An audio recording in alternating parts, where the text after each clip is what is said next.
mi guardi con gli occhi dell'amore. Riva del Sile tra Palazzo Rinaldi e le Mura, pescatori e allievi per un giorno alle prese con canne, ami e trote.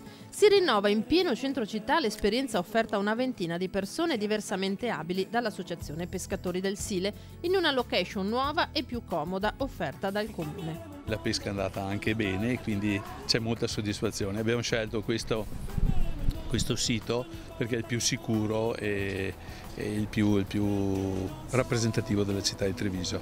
Abbastanza bene, dai. Siamo soddisfatti. Ne ho presa una, ma perché sono arrivato un po' in ritardo.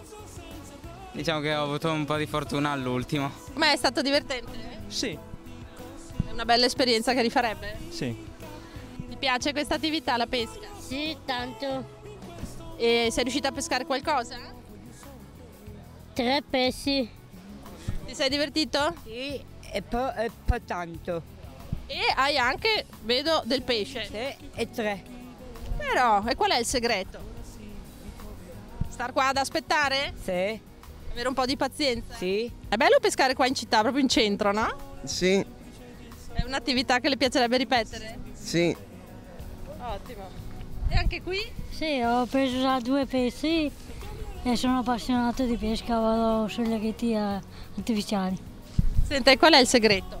Muovere bene il pesciolino. È una bella attività? Sì, meravigliosa. E col sole ancora meglio.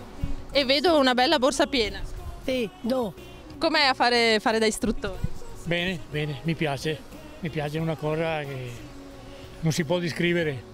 Quest'anno abbiamo avuto la disponibilità da parte del comune di usare questa location che è sicuramente più idonea perché i ragazzi sono più sicuri, più tranquilli, una soddisfazione incredibile. Bello, bello, vogliamo ripeterlo e speriamo che ci siano sempre più partecipanti. Guardi sulle mani!